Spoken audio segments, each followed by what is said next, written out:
Turkish style ravioli या फिर Turkish style dumplings जिसको मंती कहते हैं, इसकी रेसिपी को आप लोग ज़रूर ट्राई करिए।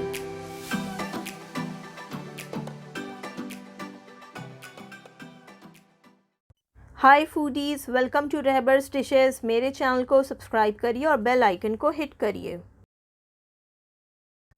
तो चलिए टर्किश मंती बनाना स्टार्ट करते हैं। सबसे पहले आप ले लीजिए 250 ग्राम कीमा। तो आप कोई सा भी कीमा ले सकते हैं जिस चीज़ की आपको बनानी हो। इसमें हम डाल देंगे 1 टीस्पून नमक और साथ ही आप इसमें डाल दीजिए 1 टीस्पून काली मिर्च का पाउडर और हम इसमें डालेंगे 1 टीस्पून ज़ीरा पाउडर और हम इसमें डालेंगे 1 टीस्पून पेपरिका पाउडर। इसके अलावा आप इसमें डाल दीजिए 1 टेबलस्पून लहसुन का पेस्ट। तो फ्रेश होना चाहिए लहसुन का पेस्ट। तो मैंने 3-4 जवे लहसुन के लिए थे और इनको घिस लिया था, कश कर लिया था। तो बिल्कुल फ्रेश लहसुन का पेस्ट लीजिए आप। और 3 टेबलस्पून मेरे पास कश की हुई प्याज है। सफ़ेद प्याज को मैंने कश कर लिया था और कश करने के बाद इसका पूरा पानी मैंने निचोड़ लिया था एक कपड़े में डालकर। तो आप प्याज को घिस लीजिए और मैंने सफ़ेद प्याज लिए क्योंकि टर्किश खानों में यही डलती है। आप चाहें तो आप नॉर्मल प्याज भी ले सकते हैं। अब इन सब चीज़ों को डाल करके आप अच्छे से मिक्स कर लीजिए। तो ये हमारी मंती की स्टफिंग होगी। तो इसको अच्छे से आप मिक्स करें पहले इसमें। तो और इसको मिक्स करने के बाद आप इस तरह से इसको गूंद लीजिए, क्योंकि मैंने आपको पहले भी बताया टर्किश खानों में कीमे को गूंदा ज़रूर जाता है। तो आप इसको गूंद लीजिए और अब इसे हम रख देते हैं अलग। अब यहाँ हमारे पास है 3 कप मैदा। मैदे में आप 1 टीस्पून नमक मिला दीजिए। तो ये हमने 1 टीस्पून नमक डाल दिया। इसको अच्छे से मिक्स कर लेते हैं और अब हम इसमें एक अंडा भी डाल देंगे। अंडा डाल करके आप इसको भी पहले ड्राई मैदे में ही मिक्स कर लीजिए ताकि ये अच्छी तरह से सब जगह पर मिक्स हो जाए। तो इसे हम मिक्स कर लेते हैं अच्छे से। और अब जब ये मिक्स हो गया तो आप इसमें थोड़ा थोड़ा पानी ऐड करिए और इसका डो गूंद लीजिए। इसका डो जो है वो थोड़ा सा सख्त सा गूंदा जाएगा, जैसे हम पूरी का डो बनाते हैं सख्त सा, उसी तरह से आपको सख्त डो गूंदना है। तो इसीलिए आपको ज़्यादा पानी ऐड नहीं करना है इसमें। और जब ये एक डो की शक्ल में आ जाएगा तब आप इसे हथेली से मल के कुछ देर के लिए गूंद लीजिए ताकि अच्छा स्मूथ सा डो बन जाए। आपको गूंदने में थोड़ी सी डिफ़िकल्टी ज़रूर होगी क्योंकि हमें सख्त गूंदना है, तो मेहनत करनी होगी आपको थोड़ी सी इसमें। और अच्छा सा आप एक इसका डो बना लीजिए। तो इसको मैं इस तरह से मल रही हूँ ताकि अच्छा सा एक डो बन जाए। और अब जब ये डो की शक्ल में आ जाएगा तब हम इसे डिवाइड कर लेंगे। तो आपकी मर्ज़ी है, आप इसे 2 हिस्सों में डिवाइड कर लें या 4 हिस्सों में डिवाइड कर लें। मैं इसे 4 हिस्सों में डिवाइड कर रही हूँ। तो इसे मैं 4 हिस्सों में डिवाइड कर लेती हूँ और फिर हम इसे रोल करना स्टार्ट करेंगे। तो आप अपने वर्किंग स्टेशन पर थोड़ा सा मैदा डस्ट कर लीजिए और अब हम इसे बेलना स्टार्ट करेंगे। तो इसे हम बेल लेते हैं। तो इसको बेलने में आपको थोड़ी सी डिफ़िकल्टी होगी अगेन, क्योंकि ये सख्त गूंदा गया है और ऊपर से ये मैदा है। तो आपको थोड़ा सा प्रेस कर करके इसे बेलना होगा और अच्छी बड़ी सी रोटी हम इसकी बना लेंगे। और बहुत पतली, बहुत बारीक, जैसे हमारे यहाँ फुलके होते हैं उतनी आपको बारीक नहीं बेलनी है, ना ही बहुत मोटी बेलनी है, बस ठीक हो। तो ये देखिए इसे मैं अच्छा बड़ा सा बेलती जा रही हूँ। आई होप मैं आप लोगों के लिए जो इस वीक टर्किश रेसिपीज़ कर रही हूँ आप लोगों को पसंद आ रही होंगी। अगर आप मुझे फ़ेसबुक और इंस्टा पर फॉलो कर रहे हैं तो आप लोगों को पता होगा कि मैं इस वीक सारी टर्किश रेसिपीज़ कर रही हूँ आप लोगों के लिए। अब देखिए इसे बेलने के बाद इस तरह से हम इसे कट करेंगे। तो बिल्कुल पतली पतली स्ट्राइप्स में मैं कट कर रही हूँ। साइज़ आपको बड़ा रखना है, छोटा रखना है मंती का, या आपके ऊपर है। लेकिन ट्रेडिशनली टर्की में इसे बहुत ही छोटे साइज़ में बनाया जाता है, क्योंकि जितने छोटे साइज़ होते हैं उतने अच्छे लगते हैं ये खाने में। तो मैं इसे जितना छोटा बना सकती हूँ उतना छोटा इसे मैं बना रही हूँ। अगर आपके पास ज़्यादा टाइम नहीं हो तो आप इसे थोड़ा सा बड़ा भी बना सकते हैं। तो इसे आप इस तरह से कट कर लीजिए।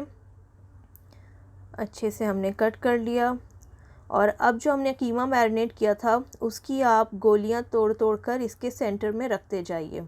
तो मैं कोई शेप नहीं दे रही हूँ, बस इसे इस तरह से तोड़कर सेंटर में रखती जा रही हूँ। तो ये बहुत ही स्पेशल रेसिपी है टर्की की। इनफैक्ट ये कहा जाता है कि जितनी छोटी आपके लिए कोई मंती बनाए उतने ज़्यादा आप उसके लिए स्पेशल हैं। तो बिकॉज़ ये ऐसा है जैसे कि आपने एक छोटा सा गिफ्ट रैप किया हो किसी के लिए। तो ये बहुत ही मज़े की रेसिपी है और इसकी जो सॉसेस होती हैं वो बहुत ही टेस्टी होती हैं। तो आप लोग इसे ज़रूर ट्राई करिएगा। थोड़ी सी टाइम कंज्यूमिंग ज़रूर है, लेकिन अगर आपके साथ 3-4 लोग हों इसको फ़ोल्ड करने के लिए स्पेशली, तो आपको बिल्कुल भी टाइम नहीं लगेगा इसे बनाने में। अब मैं आपको इसे फ़ोल्ड करना बता देती हूँ। बहुत इजी है, बस दोनों साइड्स को ऐसे पिंच करिए और फिर सेंटर में लाकर उन्हें मिला दीजिए। और सेंटर से मिलाने के बाद कॉर्नर्स को अच्छी तरह से दबा दीजिए। तो ये देखिए, ये बहुत ही अच्छी क्यूट सी स्टार शेप की बन जाती हैं। अगर आप इस काम को फ़ैन के नीचे कर रहे होंगे तो फिर ये पट्टियाँ जो हैं वो सूख जाएंगी और फिर चिपकेंगी नहीं इजीली। तो फिर आप कॉर्नर्स पर थोड़ा सा पानी लगाकर इसे चिपका सकते हैं, या कहीं कहीं पर अगर आपने ड्राई मैदा ज़्यादा यूज़ किया होगा तो उसकी वजह से भी ये चिपकेंगी नहीं, तो फिर आपको थोड़ा सा पानी लगाना होगा। अदरवाइज़ ये बहुत ही आराम से जल्दी से बन जाती हैं। और अगर आपके साथ 2-3 लोग मिलकर बनाएं तो फिर ये काम बहुत ही आसान है। तो इस तरह से इसे स्टार शेप में हम बनाते जाते हैं और मैं सारी बना करके आप लोगों को मैं दिखा देती हूँ। तो मैं ये सारी बना देती हूँ और फिर आप लोगों को दिखा देती हूँ। कॉर्नर्स मैंने हटा दिए हैं, ये देखिए मैंने सबको बना लिया है। मैंने सिर्फ 2 बॉल्स की अभी बनाई हैं जो हमने 4 हिस्से डिवाइड किए थे। अब मैंने यहाँ पतीली में खूब सारा पानी गर्म करने के लिए रखा है और जब पानी गर्म हो जाएगा तब आप इसमें डाल दीजिए नमक। इसमें मैं डाल रही हूँ 1.5 टीस्पून नमक। मैंने 2 बॉल्स की बनाई है, उसके हिसाब से मैंने नमक 1.5 टीस्पून डाला है। अगर आपने सारी बनाई हो तो आप ज़ाहिर है नमक थोड़ा ज़्यादा डालेंगे। इसे अब हम पानी में डाल देते हैं और आपको देख के नज़र आ रहा होगा कि ये बिल्कुल चिपक गई हैं, लेकिन अभी पानी में जाने के बाद ये बिल्कुल ठीक हो जाएंगी। तो इसमें मैं थोड़ा सा तेल भी डाल दिया मैंने, 1 से 2 टेबलस्पून तेल आप डाल दीजिए। और अब इसे आपको मीडियम फ्लेम पर पकने देना है। तो इसे हम मीडियम फ्लेम पर पकने के लिए छोड़ देते हैं और इसकी योगर्ट सॉस को बना लेते हैं।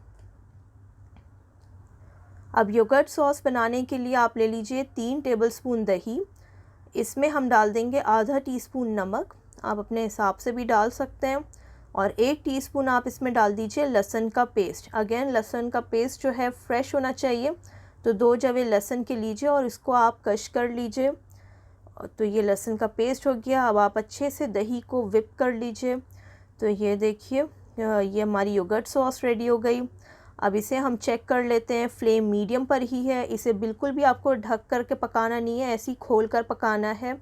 और कुछ देर के बाद आप देखेंगे कि ये ऊपर को फ्लोट होने लग जाएंगी। जब एक एक मंती ऊपर फ्लोट होने लग जाए इसका मतलब है कि ये पक चुकी है। मीडियम फ्लेम पर पकाने से क्या होता है कि अंदर की जो स्टफिंग है वो भी ठीक तरह से कुक हो जाती है। तो अब बस हम गैस को बंद कर लेते हैं और इसको हम डिश आउट कर लेते हैं। तो ये मैं आप लोगों को डिश आउट करके भी दिखा दूँ। ये देखिए कितने अच्छे क्यूट से नज़र आ रहे हैं। अब हम बटर सॉस बना लेते हैं। तो मैंने 1/4 कप बटर को गर्म करने के लिए रखा है। फ्लेम बिल्कुल हल्की होनी चाहिए और जब बटर ऐसा फोमी सा हो जाएगा तब आप इसमें डाल दीजिए आधा टीस्पून पेपरिका और आधा टीस्पून ड्राइड पार्सले या ड्राइड मिंट। इन दोनों चीज़ों को डाल करके आप अच्छी तरह से मिक्स कर लीजिए और ये बटर वाली सॉस जो आपको गरम गरम में ही ऐड करनी है।